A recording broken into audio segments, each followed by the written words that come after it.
because why should I view people in a negative way that I don't even know? This huge crowd of people was yelling top G, top G, top G, but most inventors are men.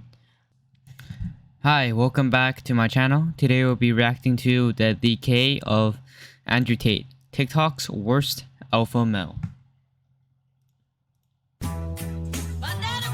The reason I talk about women the way I do is because I hold myself to such a high standard as an individual. Because females have low IQs, right? Because women are stupid. A woman sleeps with multiple people, that's cheap. It's fine if I do, I'm a man. They want to be me. You're the man of the day. I'm always the man of the day. I'm a chip off those.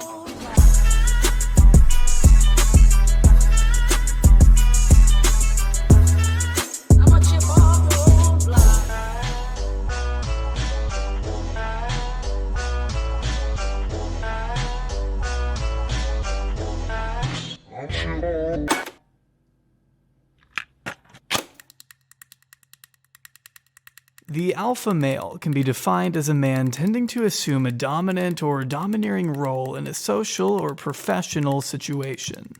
Or this. The average male body count in their entire life worldwide is 7. The average female body count in their entire worldwide over a lifetime is 14. The more you get pregnant, the more your value declines. Red flags in women if she wears a lot of makeup. Stop being a puppy! Be a dog! Hump that leg! As of late, YouTube and TikTok have seen a dramatic uptick in content concerning the manosphere, an online network of content creators with a central focus on men's issues. While ranging in ideology and presentation, the one thing all these media personalities tend to have in common is hating women. I think that's actually a very big misconception. If you name like the top maybe 5 most popular, right? Fresh and Fit, Sneeko, Andrew Tate, Jordan Peterson, and Ben Shapiro. Okay? Ben Shapiro's married. Jordan Peterson has a kid. Sneeko has a girlfriend. Andrew Tate and Tristan Tate has sons and daughters. And Fresh and Fit, maybe they got girls and they haven't just reviewed it, but they probably have girls, right? How can someone hate women yet be in such close vicinity and also have kids with them, also, you know, just being in love with them? How? That women are the physical manifestations of this phenomenon. They can't be trusted to handle anything of greater responsibility, anything of greater importance than daily household chores and taking care of babies. Very interesting point of view, but I would say that's I haven't heard enough contexts, but I think the way he worded it made him sound like an incel. I'm not sure if I heard his entire sentence, so yeah, no comment. Marketing content towards lonely teenage boys in need of a father figure has proven to be a surprisingly profitable racket for a slew of failed pickup artists. No, I can't. Go for a drink. Very interesting. Aubrey calls him a failed pickup artist. Very interesting. Okay, gotcha. Take the Fresh and Fit podcast, for example. Comprised of Walter Weeks and Myron Gaines, the two buddies offer wise words along the lines of financial, fitness, and especially romantic advice to their audience, hoping to transform boys into men by navigating them through the treacherous world of dating, when really they just berate female guests to their face. Not really. Watch them on Fresh and Fit. All their new videos. They're making very good sense, you know.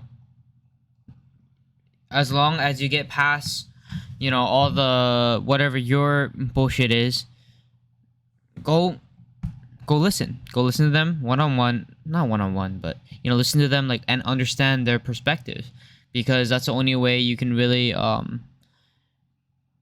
well, I think that's the only way you can have a healthy conversation, if you listen to your perspective. Definitely disqualified yourself from a large portion of the same very men that you want to attract. That's really rude. Despite their many controversies and track record of questionable takes, Walter and Myron are thriving. Sinking their teeth into every major platform, Fresh and Fit have taken the internet by storm, influencing a new generation of kids one embarrassing snippet at a time. Embarrassing snippet at a time. No, I think they're doing it very classy. Very good. And I always give the benefit of the doubt to people. Why should I view people in a negative way that I don't even know? Especially to people I don't even know. And I'm sure that Aubrey doesn't know Fresh and Fit in real life. And it's very interesting the fact that, you know, Aubrey accused Fresh and Fit of being failed pickup artists and for embarrassing themselves one snippet at a time, when I don't think so. I really don't think so. And I'm tired of women out here telling dudes, small dick energy, you're insecure, you can't even be a fucking decent woman and not be a slut. I'm not going to the Lamborghini dealership with 300 bands to pay 200,000 It's like this guy has never stuttered before. I swear to God. People can stutter. People can stutter. Can pay $300,000 for a Lambo with 200,000 miles on it, bro. Sure, these clips are ridiculous and they may be fun to laugh at, but they shouldn't be written off, as these warped ideas still resonate with millions of people and shape online discourse. If it's a warped idea, I don't think it would resonate with millions of people. It's very hard for someone to resonate with millions of people if they're saying warped ideas. I'm saying that right now. Reinforcing decade-old perspectives, influencers adjacent to Fresh and Fit confirm the biases of their overwhelmingly male audiences, allowing these men to make sense of the terrible card they've been dealt in life by legitimizing hateful rhetoric at the expense of women. Yeah, no, that's just very interesting again, because that's really not true. That's just not. The age-old dilemma of, should I go to therapy or pay a bald millionaire thousands of dollars to legitimize my dated worldviews? A concept. I don't even think Andrew Tate promotes his shit like it's therapy, but he says to take action. I'm guessing that's who he's referencing because title of the video and whatever, but very interesting. Of which no man has benefited more than the one I'd like to explore today. The biggest pillar of the alpha male community, Andrew Cobra Tate. I see myself as superior to females and not in a negative. If you don't want to make me a cup of coffee, that's perfectly fine. Pack a fucking bag. I always mark a disabled base. I'm not a bad person. Most people are slow and stupid. I'm fast. So I walk around my house with a sword. This is gonna be a long one, so let's go ahead and hear from today's sponsor, Blood. Okay, let's skip this shit. Nobody cares about a sponsor. Sponsor. Here. I'm too smart to read. I need to be driving a supercar and fucking fighting, fucking a bunch of hoes and champagne and going crazy. I walk into hell and the devil's like, oh, I'm gonna burn you. So you're gonna do shit. Andrew Tate is a 35-year-old kickboxer, millionaire, playboy, crypto enthusiast, sword wielder, book hater, and disgraced reality TV star turned lifestyle guru. Sitting at about 500,000 subs on YouTube, Andrew prides himself on delivering hard-hitting truths about women, business, and reality to his army of dedicated fans. I guarantee there would be less divorce, happier families, and a better society as a whole if the women could only marry the men their father says they could. I think that applies to modern women. Yeah. If modern women could only marry women or men who their fathers picked, I think 100% they'd be a lot more happier. But you know, it's kind of interesting. If you saw that clip, right, of Andrew Tate being at what 700k subscribers, and Aubrey at 900k, and when I see that, I'm like, okay, oh, Andrew Tate is a small YouTuber. No, that's actually kind of funny, because if Andrew Tate were to walk outside in what, I think he did it in Slovenia, Slovenia, somewhere in Western Europe. I don't know. My geography is fucked up. But I think he went out on Slovenia, and just this huge crowd of people was yelling, Top top G, right? And he only has 700k subscribers. That's what happens when you have tens of millions of subscribers. And that's very, very interesting to me. That tells me, you know, this Andrew Tate, he resonates with so many people at, you know, and the fact that people can even dedicate so many not dedicate, how do I say this? Can be such loyal fans of Andrew Tate, because you gotta realize. Wait, let me check how much Rumbles. I think that's what. If you're a black guy and you feel like that's it. Fuck, I was watching Theo Vaughn on YouTube Shorts. It's got me addicted. It's time for me to stop. But Tate over here. Speech. Right now, Tate's speech has 817k followers on Rumble. Nobody fucking goes on Rumble. Nobody has heard of Rumble before Andrew Tate, and yet now, purely of Andrew Tate, Rumble has gotten this huge new fan base, and he even increased the amount of, I think, followers and subscribers, same thing. But yeah, of subscribers that he had on a platform nobody has heard of. So that's just very interesting, and I would like to see if Aubrey could do the same. I would really like to see. You're a fat, ugly sack of shit. Therapy is not action. Therapy is sitting and crying and complaining. If you feel depressed, you go to the gym. While a few of his more notable posts have made the rounds on Twitter in the past, it wasn't until recent that Andrew really began to hit his stride and make a name for himself as an influencer, thanks to the help of Twitch and TikTok. With moments like these being posted left and right by a multitude of fan pages, it's no wonder the top G has become so talked about. Have you ever seen a Chinese person working for someone who wasn't Chinese? Yeah. Okay. Well, long story short, he is absolutely insane. But while some may brush off such ridiculous sound bites as satire, treat him as a joke, or outwardly challenge his theories to his face, others look to him as the second coming of Jesus Christ himself, spending hundreds, thousands of dollars to join what is essentially just a glorified Discord. It's $49. It's $49, man. And what's funny is that he calls this a glorified Discord server, when just looking by this, right?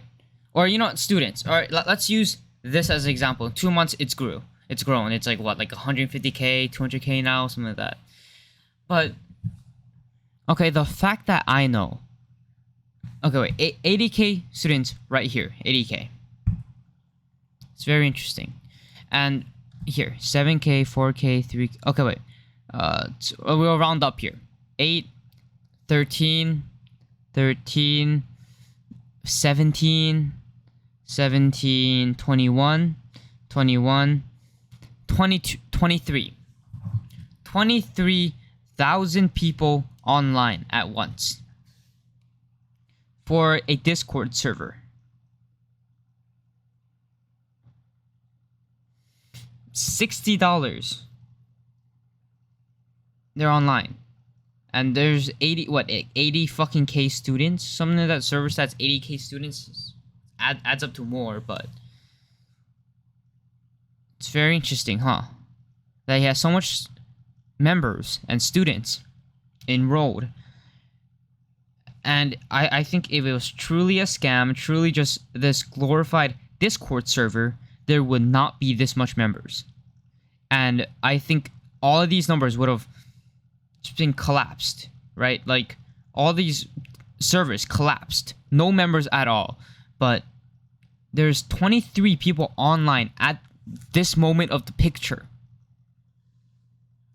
I think that says a little bit, doesn't it? Server, all made possible by the millions of loyal followers he's gained in an impressively short amount of time. A cult of meat-riding zealots who value the words and yeah, meat-riding zealots. Here again with these terminologies. It's like you can't agree with someone. It's really like you can't agree with someone. Opinions of a man who is currently under investigation by the Romanian police because of human trafficking, in which brought this up. Yeah. So basically, from what I know of the story, I wasn't personally there. You know, I don't know, but this is what Tate said, right? This is Tate's side. This is what he said. He said that basically, a man's girlfriend was at Tate's party, Tate's mansion, right, partying. And the boyfriend saw that on Instagram, so they called the police, Romanian police. Hey, because the girlfriend said she was forced, and the boyfriend believed her, so he called the police, and said like something like my girl's being forced into the house, into the mansion, right? Police responded, swatted the entire house, entire mansion, whatever you want to call it, mansion.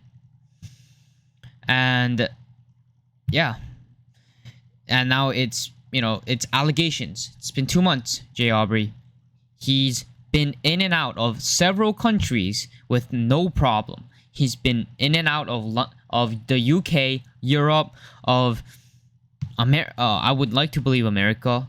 He's been in and out of, because he was in Fresh and Fit. He's been in and out of Asian countries, everywhere. Nothing has happened. She responded by calling the accuser soy. That's one word of it, of a whole entire explanation you missed, but yeah. But let's not get too ahead of ourselves, because after all, this is a very well-liked individual. As shocking as it may be, Andrew rates pretty high on the bald guy likability chart, at least within very specific online communities. To his critics, however, Andrew is an abomination, spearheading a socially dangerous movement, the self-proclaimed king of toxic masculinity. Whether he's writing depression off as a myth, questioning the legitimacy of the 2020 election results, or spouting oddly sexist observations that are just completely wrong. Well, it's been proven that the smartest people in the world are men. Yeah. Yeah. Look at chess. Top 100 in chess. I think like 95. Top 95th is a woman, and that's it in the top 100. I think. Correct me if I'm wrong. But most inventors are men. Most engineers are men. Most architects are men. Yeah, just list a few, right, that make up our society. Most people who do the sewers are men. Well, I mean, that doesn't really have much to do with intelligence, does it? My bad. Let's see. I think there are more male Harvard students than female. Let me check that out. Harvard students gender. I don't know. See this. I don't know.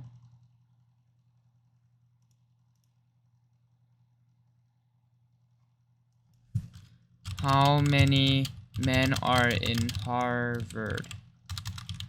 Actually, wasn't it like something like let me see. Guess there's more women than, yeah. Yeah, I just remembered that women have a higher percentage of going into college. But I don't know. But I think my point still stands. One of the most cognitive dependent games, chess, only one in the top 100 is a woman. And I think there were some studies on this bell curve that is saying men at the most extreme levels are smartest, men at the, and also the dumbest at the same time, most retarded people to ever exist, and the average are women. Yeah, that's it. But I don't give a fuck about studies. I don't even believe in studies. What I do believe in is personal study. I mean, not personal studies, personal anecdotal evidence. Because here, if our 5 senses allowed us to live throughout the Ice Age, live throughout all of this dangerous shit, right? Even when dinosaurs fucking existed, we won. Were we back then? Okay, I know we were there in the Ice Age, right? Okay, we fucked with mammoths, saber-toothed tigers. And our five senses has allowed us to do that. So I trust in our five senses. I trust in this huge, like just thousands of years of evolution, right? I trust in it. And I trust that these five senses will not fail me. So when I see, in my personal experience, the smartest and most extreme dominant person, the most intelligently dominant person I've ever seen in my life is a man, my five senses don't lie to me, right? That's why I see, that's why I hear, that's how I feel, that's how I taste. Yes, I've tasted him. I'm fucking with you. No, I've not tasted that fucking piece of shit. No, he's a good guy. I shouldn't have said that. My bad. If you're listening, my bad. I didn't even say his name, so he probably shouldn't know. Probably. He's an amazing guy. Alright? He's one of the most intelligent people I've ever seen to ever exist. Literally, in 7th grade, beating high schoolers, 12th graders in math. So, very, very academically intelligent, and very, very intelligent in general. His IQ must be at least like a few hundreds. He knows like 3 languages in middle school. Okay? And the dumbest person I've ever fucking seen were men. Retards. Right? Okay, how about, yeah. Fucking retards. Fucking retarded kid challenged me to a fight. So I kicked him once in the knee and he fell down and collapsed. Cool, now you had your fight. You're so cool now. Getting beat up by me. I mean, everybody hates him in our school, but it's fucking retarded kid. I don't know, he's probably not even retarded. I mean, not medically retarded, I think. Maybe he is. I don't know. He feels like a retarded kid. But yeah, that's what I've seen with my personal knowledge, and well, I have never seen a woman that dumb in my entire life. I've never seen a woman that smart in my entire life. So, yeah. See, that's But, I think where that's been proven. is some issues. That's Proven how? been proven. That's been proven. I think J. Aubrey is cutting some shit out, but how? Read the study. It's more likely men are out there. What study? Google it. You're professional. I googled are men smarter than women, and literally every single study says there's no difference. I'm not. This is not. Let me try to search it up real fast. Men and women intelligence study. Some fucking Yahoo, but yay.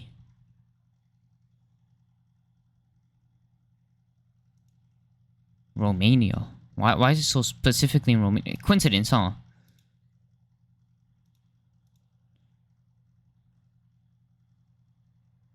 Let me go google.com. Fuck this shit. What? .com. Okay, right here. And then men and women intelligence study. Fuck. I am on Google. The fuck? I can't fucking type now. What am I, a boomer? Can't be a fucking boomer. Can't even spell too. Fuck.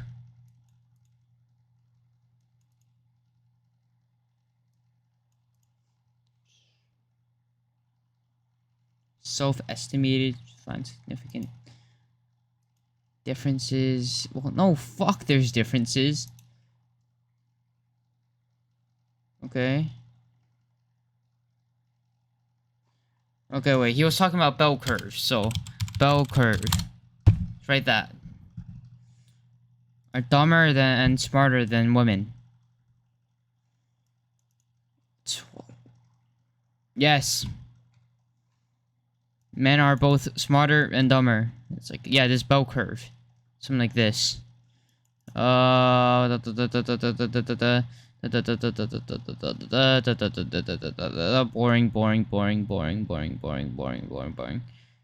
Yeah, seem to have an edge at the extreme right of the bell curve. So, I just found some random fucking study that I really don't care about. Talks about this shit, but I just use my personal experience and it's the same exact thing. At the most extremes, men and women are just, or men are just the dumbest and smartest, and women are the average. That's just, I mean, that's common sense for me. Not sexist because I'm saying the most stupid. But I think it's wrong. Like based on everything, I just think it's wrong. Like, look, even here, Andrew Tate says, he's trying to say, it's not sexist because I think men are the dumbest too. You know, but of course, cut him off. But whatever. There's like 20 studies that pop up. It's clear that Andrew Tate has layers. But to understand who Andrew Tate is, we must first know where he comes from. So I suggest you sit tight, strap into your Bugatti Chiron, and prepare yourself for a deep dive into pure insanity. This is my fucking world, and you exist in my world. If you don't want to play that game, shut the fuck up or I'm gonna hurt you. For those that don't know who you are, that have been living under a rock, can you please tell the people who Andrew Tate is? Okay, well, I've lived an eclectic life, right? So I've lived many different lives. I like to think the reason I'm so wise is because I've lived 1,000 human years. So I've done a lot of different things. I've been broke, I've been rich, I was a professional athlete, I was a webcam pimp, I've done it all.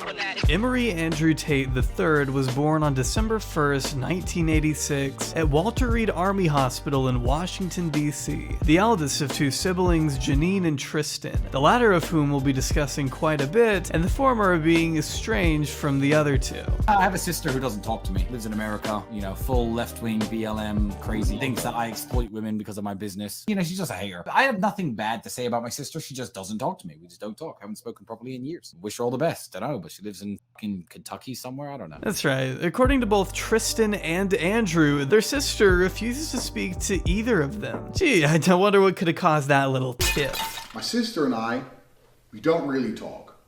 We don't talk because she goes to feminist rallies and believes Trump's a racist. I know.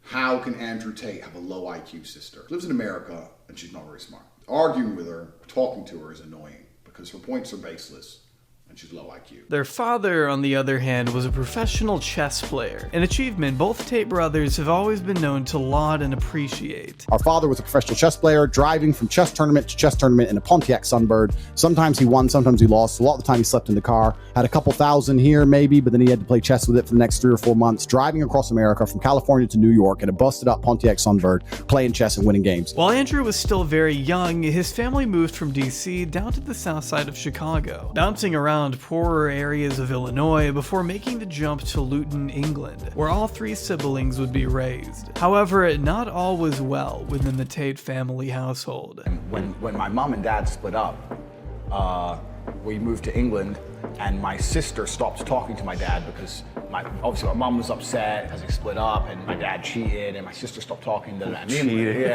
And me and my brother. Can we just explain the quotation marks for cheating? Okay, we can explain it. We'll explain cheating. I'll come back to it in a second. I mean, she should have expected it. I mean, that's who he was. You know, he walks in the door, and my mom's like, "Emery, where you been? It's been 2 months. I don't know where you've been. What is this? I've gone through your clothes. There's a picture of some bitch in your da-da-da." And my dad had been home for 42 minutes, and he'd just go, "Sorry, son, she won't shut up." Walked out again. See you in 2 months. That's a fucking G. The move coming off the heels of the divorce, his parents had gone their separate ways by the time Andrew was just 4 years old. It was arranged that Andrew's mother would look after the children in England, while his father stayed back in the US to compete in chess tournaments. A decision that, one way or another, directly affected the trajectory of Andrew's life. I don't think I was necessarily too upset by it. You know, I was still, my father was very realistic with me, and he said, "Look, I'm still going to see you, but you're going to England. It is what it is." So I don't think I was particularly upset by it. I definitely wouldn't say I was traumatized by it. But it did alter my life trajectory because I lost my chess coach. Andrew has always taken the art of chess very seriously, incorporating its skill and intricacy into his own business practices, and symbolism into his own branding. Having such an outlet diminished at such a young age must have been tough, but it wouldn't be long before he figured out how to channel his energy into another skill, one that by his own admission would be of great use no matter where he went. With fighting, it's something you internalize, and for me, that was interesting to have something that I've always got with me at all times. So that's the reason I was interested in it, if that makes sense, as opposed to other sports where you need all this other shit for it to even be relevant. It's safe to say Andrew's passion for fighting has remained a massive part of his character, dating all the way back to the day he was born. If you believe this unhinged biography I guess he wrote himself. 2 weeks overdue. I was nose breathing already as the doctor held me upside down by my heels and my right fist was inside my mouth as I suckled. The doctor pinched my thigh to get a response and I growled, knitting my brow and trying to crane my head up to see who had attacked me. The doctor paled, shocked at my defensive powers. That's awesome, man. That has to be awesome. I did not cry. That's awesome, man. On the side of working a few odd jobs, Andrew grew to hone his boxing and martial arts skills. And by 2009, had gone on to win the International Sport Karate Association Full Contact Cruiserweight Championship. I understand this may sound like I'm speaking another language if you're like me and have never followed anything resembling kickboxing in your... Well, okay. Yeah, no. I can see this guy not following kickboxing. Your life. But anyone interested in the sport, especially around this time, would certainly come to know Andrew on somewhat of a significant scale. At one point, Andrew was ranked #1 at his weight in all of Europe. Though he lost his first world championship to Jean-Luc Benoit, he contested the results and beat Benoit in a rematch just 3 months later in Luton, where he officially became champion, securing his second ISKA world title in 2013. Andrew traveled the world as a professional kickboxer. I'll spare you the details because frankly his athletic achievements don't concern much of this video. Regardless, after initially retiring at 28, Andrew eventually came out of retirement and famously challenged Jake Paul to a fight in 2020, sparking a feud that's lasted ever since. I will fight you any day of the fucking week. I live in the real... Actually, I'm not gonna lie, Jay Aubrey has a very, I wouldn't say very detailed, but a very... No, it is very detailed, my bad wording, but it is very detailed, but... Yeah, I did not expect him to look this deep. I thought it was gonna be an hour, like fucking Mr. Bread's video, on just talking shit. I didn't know he was gonna dig it a bit deep. But no, that's very interesting though. Props to you for that, but I think a little bit of it is a bit wrong, but hey, we all have our differences, right? All right. I'm gonna end part 1 in 14 minutes because this video is what? Let me check. 32 minutes already. I can't. It's you guys, man. You guys can't watch a 32-minute long video on YouTube. Nobody can. Right? Maybe my viewers can, because my viewers are so special. But yeah. Thank you for watching. Props for Jay Aubrey for giving pretty good, I would say, biography. That's what I know Tate as, but yeah, very interesting. And yeah, with that out of the way, see you guys. Have a good night, have a good day, have a good winter, have a good whatever, and be great for your families. Always be great for your families. Bye.